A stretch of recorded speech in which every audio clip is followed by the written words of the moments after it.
बघा मित्रांनो, आज आपण नवीन टॉपिक बघणार आहोत, अपूर्णांक. अपूर्णांक अपूर्णांक आता काय होत असतं, परीक्षेला विचारतात, अपूर्णांक दिलेले असतात 1 2 3 4, त्यापैकी तुम्हाला विचारत असतात यापैकी लहान अपूर्णांक कोणता आणि मोठा अपूर्णांक कोणता. मित्रांनो, टॉपिक अत्यंत काय आहे, सोपा आहे, पण काय असतंय, आपली रिव्हिजन नसल्यामुळे काय होत असतंय, आपल्याला तो अवघड जात असतोय. आणि मित्रांनो, आपण बुद्धिमत्ताच्या कोणत्या टॉपिकवर व्हिडिओ बनवायचा हे तुम्ही काय करायचं, कॉमेंट बॉक्स मध्ये सांगायचं आहे.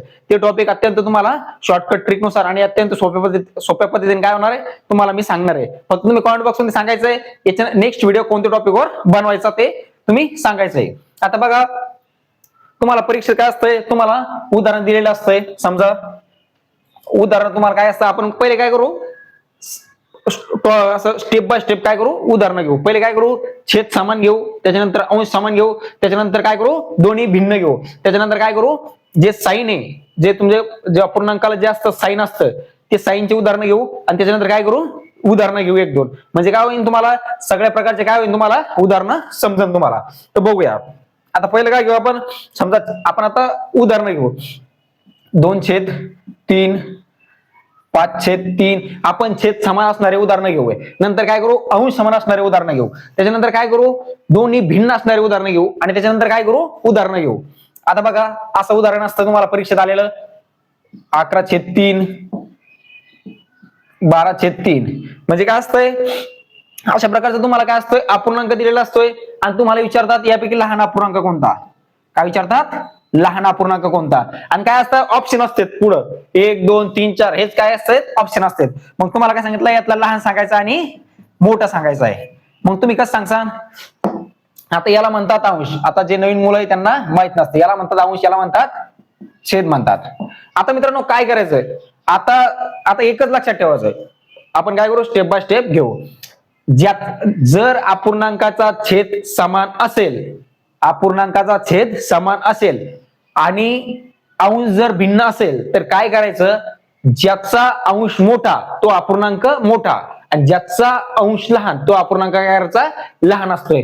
मग तुम्हाला काय करायचं, आता लहान अपूर्णांक जर विचारला, काय करायचं, ज्याचा अंश लहान आहे, लहान तुम्हाला लहान तर कळतं तुम्हाला, ज्याचा अंश काय आहे, लहान आहे, तो अपूर्णांक काय करायचा, लहान आहे. मग काय करूयात, लहान अपूर्णांक कोणता, 2 5 11 आणि 12, यापैकी लहान कोणता आहे, तर 2 आहे. काय आहे, 2 आहे. मग हा काय होईल, तुमचा 2/3 काय होईल, 3 काय होईल, तुमचा लहान अपूर्णांक होईल. आणि त्याच्यानंतर तुम्हाला विचारतात यापैकी सर्वात मोठा अपूर्णांक कोणता आहे. मग काय, आपण आपला नियम काय आहे, जर छेद समान असेल, तुमचा जर अंश भिन्न असेल, आणि अंश काय असतोय, जो अंश काय असतो मोठा असेल तो काय असतो, अंश मोठा असतोय. म्हणजे यापैकी मोठा अंश कोणता आहे, 2 5 11 12, हे काय तुमचा 12 काय झाला, मोठा झाला. काय झाला, मोठा झाला. मग तुमचा हा काय राहील, तुमचा मोठा अपूर्णांक. 12 काय होईल, 3 काय जाईल, हा काय राहील तुमचा मोठा अपूर्णांक. आणि हा काय राहील 2/3, हा काय होईल, लहान अपूर्णांक.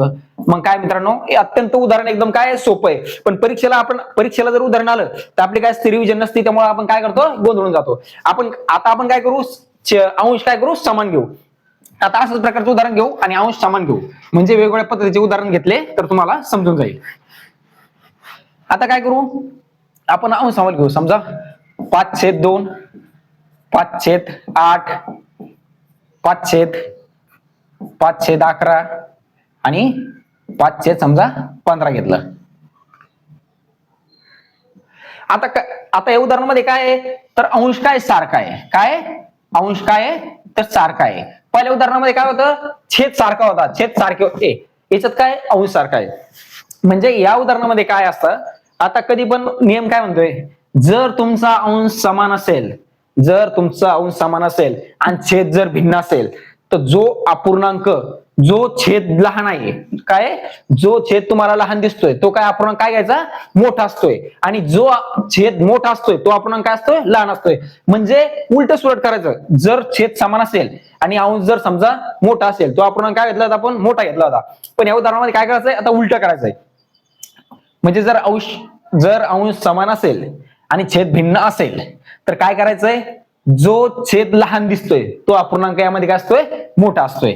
मग यापैकी छेद लहान कोणता आहे, तर 2 आहे छेद लहान. काय 2 आहे. मग 2 काय झाला तुमचा मोठा अपूर्णांक झाला. काय झाला, मोठा अपूर्णांक झाला. म्हणजे काय झाला 5/2 काय झाला तुमचा मोठा अपूर्णांक झाला. का झाला? 8 जर छेद भिन्न असेल, अंश सारखा असेल, तर ज्याचा छेद लहान तो अपूर्णांक मोठा आणि ज्याचा छेद मोठा तो अपूर्णांक लहान. मग हे काय झाला मोठा अपूर्णांक झाला. मग तुम्हाला जर विचारलं लहान अपूर्णांक कोणता आहे म्हणला, लहान अपूर्णांक, मग तुम्ही कसं करसाल, ज्याचा छेद मोठा तो काय लहान. मग याचा छेद कोणाचा मोठा आहे 2, 8, 11, 15. मग 15चा काय झाला छेद मोठा झाला. मग हा अपूर्णांक काय झाला लहान झाला. मग 5/15 काय झाला तुमचा हा अपूर्णांक काय झाला मोठा झाला. मित्रांनो फक्त उदाहरण समजून घ्या आणि कन्सेप्ट समजून घ्या. आता काय करू आपण छेद भिन्न असणारे उदाहरण घेऊ.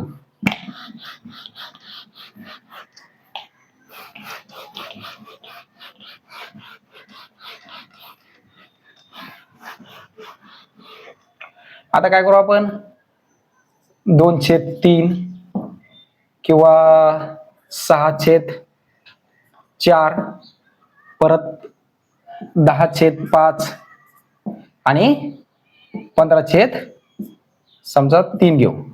आता काय करायचं मित्रांनो, याचा छेद पण समान नाही आणि अंश पण समान नाही. मग अशा उदाहरणामध्ये तुम्ही काय करसाल, तर काय करायचं तुम्हाला जर असं तुम्हाला समजा कळलं नाही तर काय करायचं कॅल्क्युलेशन करून घ्यायचं. यामध्ये कॅल्क्युलेशन कसं करायचं, डायरेक्ट याला भागून द्यायचं. तुम्हाला जर असं त्याशिवाय असं उत्तर जर काढता नाही आलं तर काय करायचं डायरेक्ट भागून द्यायचं आणि उत्तर काढायचं. प्रत्येक काय करायचं कॅल्क्युलेशन करायचं. याचं कॅल्क्युलेशन आपण करू, याचं कॅल्क्युलेशन करू. काय करू 3 आणि 2 भाग जातो का नाही. मग काय करायचं 0 घ्यायचं 0.20. आता 20 ला काय करायचं भागायचं 3×18 3×18 खाली 2 उरले आणि 0 घेतला 3 काय करायचं 18. म्हणजे हे तुमचं काय झालं पहिल्याचं कॅल्क्युलेशन झालं. त्यानंतर दुसऱ्याचं करून घेऊ. दुसऱ्याचं कॅल्क्युलेशन काय आहे 4×1=4 पॉईंट घेतला खाली 2 उरले 2 वर 0 घेतले 20 झाले. तर 4 आपण काय झालं 20. हे झालं तुमचं दुसऱ्याचं. आता तिसऱ्याचं 5×2 काय झालं 10 5×2 10. याचं काय झालं 3×5 काय झालं 15 3×5=15. मग काय झालं तुमचं कॅल्क्युलेशन करून घेतलं आपण. कॅल्क्युलेशन केल्यानंतर काय करायचं जो अंक मोठा असेल तो काय अपूर्णांक काय मोठा आहे. याचं सरळ सरळ. आता मोठा कोण याच्यामध्ये तर मोठा कोण आहे तर मोठा आहे 5 काय 5. मग काय झाला तुमचा हा अपूर्णांक काय झाला मोठा झाला. मग कोणत्याचा तर 15/3 काय झाला अपूर्णांक तुमचा काय झाला मोठा झाला. परीक्षेला जर विचारलं तुम्हाला लहान अपूर्णांक कोणता तर काय करणार ज्याची जी संख्या लहान आहे ती काय करणार ती अपूर्णांक लहान करणार. मग काय झालं तुमचं 0.66 काय झालं हे लहान आहे. मग कोणत्या संख्येचं लहान आहे तर ह्या संख्येचं लहान आहे 20/3 हा झाला तुमचा लहान अपूर्णांक. असंच मित्रांनो कोणताही प्रश्न होता फक्त काय करा तुम्ही समजून घ्यायचं आणि अशात जर कॅल्क्युलेशन तुम्ही येत तुमचं सर्व जे असतं ना तुमचं कॅल्क्युलेशनवर असतं. तुम्ही कॅल्क्युलेशन नेमकं कसं करता हे कॅल्क्युलेशन जर तुम्हाला जर चुकलं तुमचं तर तुमचा काय होतो तुमचा अपूर्णांकामध्ये मार्क जायचा चान्सेस आहे आणि अपूर्णांक तुमचा चुकून जातो. आता बघूया आपण त्याला चिन्ह असणारे अपूर्णांक. आता काय करू भरपूर अपूर्णांकाला बघितलं आपण चिन्ह असते. आपण आता छेद समान घेऊ 2/4 चिन्ह असतंय. परत आपण घेऊ 5/4 चिन्ह मायनस 8/4 मायनस आणि 10/4. पहिले काय म्हटलं होतं आपण जर छेद समान असेल. आता काय करा तुम्ही हे चिन्ह बाजूला ठेवायचं. हे चिन्ह आपण काय करता पहिल्यासारखं काय केलं आपण छेद समान करून घेतला. छेद काय केला समान केला.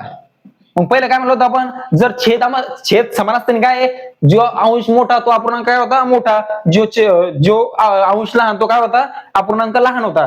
तर मग काय करायचंय मग आता याला काय करायचं फक्त उलट करायचंय. जर मायनसचं साइन असलं तर काय करायचंय जो अंश तुम्हाला मोठा वाटतोय जो अंश काय होतं मोठा वाटतोय तो काय अपूर्णांक काय असतोय लहान असतोय आणि जो अंश लहान असतो तो अपूर्णांक काय असतोय मोठा असतोय. मग काय करायचं यापैकी मोठा अंश बघायचा कोणता आहे मोठा अंश कोणता आहे तर 10 आहे. सगळ्यात 10 आहे. हे काय झाला हा मोठा आहे तर हा काय झाला मग तुमचा लहान झाला. काय करायचं यामध्ये मायनस चिन्ह जर असलं काय करायचं उलट करायचं. मग 10/4 मायनस 10/4 हा अपूर्णांक काय झाला तुमचा लहान झाला. काय झाला लहान झाला.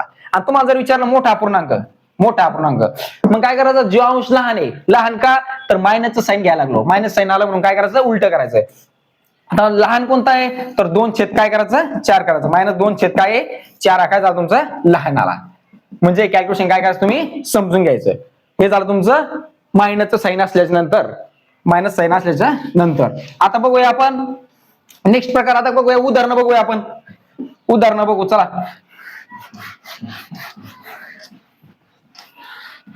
आता तुम्हाला परत वेगळ्या पद्धतीचं उदाहरण विचारतात.